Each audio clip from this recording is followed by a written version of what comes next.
আজকের ভিডিওতে আমরা কথা বলবো রিয়াজকে নিয়ে, তা কিন্তু নয়। আজ কথা বলবো মামা আফরিনকে নিয়ে, মানে শবনম আফরিনকে নিয়ে, যাকে আমরা সবাই জানি রিয়াজের মা হিসাবে।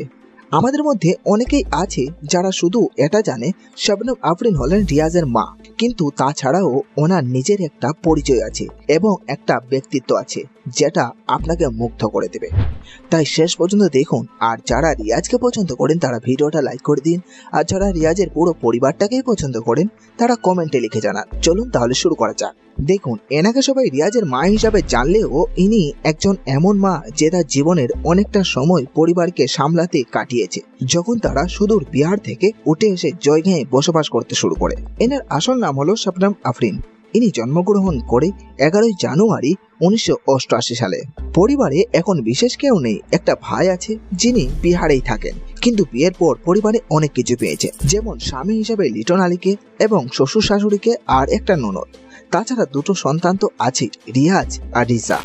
প্রত্যেকটি পরিবারে মা বাবা ছেলে মেয়েকে পড়াশোনা করান যাতে ভবিষ্যতে চাকরি করে এবং ভালো করে বিয়ে হয়। কোনো সময় ছেলে মেয়েকে জিজ্ঞাসাও করে না তুমি জীবনে কি করতে চাও, আর তার জন্য কোনো ছাড়ও দেন না, বরং ছেলে মেয়েদের প্রতি কঠোর হয়ে তাদের শাসন করে। কিন্তু রিয়াজের মা এটাতে ব্যতিক্রম, কারণ রিয়াজ যখন থেকে মোবাইল নিয়ে সোশ্যাল মিডিয়াতে অ্যাকাউন্ট খুলেছে তখন সে মাত্র ক্লাস 9-এ পড়তো। যে সময় মা বাবা ছেলে মেয়েদের বেশি চাপ দেয় ভালো রেজাল্ট করার জন্য, সে জায়গায় রিয়াজের মা রিয়াজকে এটা বলে যে তোমার যেটা ভালো লাগে সেটা করো, যদি পড়াশোনা তেমন নাও পারো তাহলে পরে ভবিষ্যতে ব্যবসা করে চালিয়ে নেবে, কিন্তু যদি তোমার কোনো ইচ্ছা থাকে নতুন কিছু করার তাহলে তুমি করতে পারো। তাই রিয়াজ মায়ের থেকে সাপোর্ট পেয়ে প্রথম দাদাজিকে মোবাইল কিনে দেওয়ার জন্য বলে। দাদাজি রিয়াজকে প্রচন্ড ভালোবাসতো, তাই দেরি না করে একটা মোবাইল কিনে দেয়।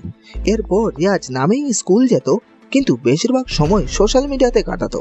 যাই হোক, রিয়াজের বাবা এবং দাদু দুজনেই পছন্দ করতো না যে রিয়াজ এরকম ভাবে ভিডিও বানিয়ে নিজের সময় নষ্ট করুক, কিন্তু রিয়াজের মা সব সময় ছেলেকে সাপোর্ট করত, যার কারণে রিয়াজ আজ ভিডিও বানাতে বানাতে এত বেশি নাম কুড়িয়েছে যে রিয়াজের মাকে এখন সবাই শবনম আফরিন নামে না জানলেও রিয়াজের মা হিসেবে সবাই জানে।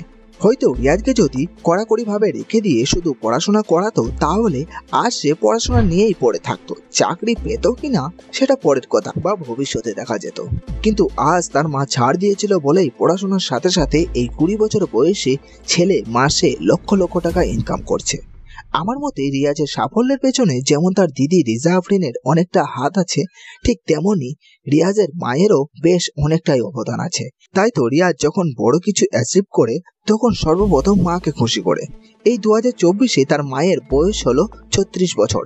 তাই রিয়াজ তার মাকে নিয়ে দুবাই যায় ঘুরতে, যাতে মাকে নিজের সাফল্যের কিছুটা আনন্দ ঘরের বাইরেও দিতে পারে। আপনার মা বাবা কি এমন যে কখনো বলেছে তোর যেটা মন চায় সেটাই কর, নাকি শুধু পড়াশোনার দিকে ধ্যান দিতে বলেছে? কমেন্টে অবশ্যই জানাবেন। আর হ্যাঁ, ভিডিওটা ভালো লাগলে লাইক করতে ভুলবেন না। আর পরের ভিডিও কোন টপিকে চান বা কাকে নিয়ে চান সেটাও কমেন্টে জানাবেন, আমরা তুলে ধরার চেষ্টা করব। দেখা হচ্ছে আরো একটা নতুন করে ভিডিওতে, ততক্ষণ ভালো থাকবেন এবং সুস্থ থাকবেন।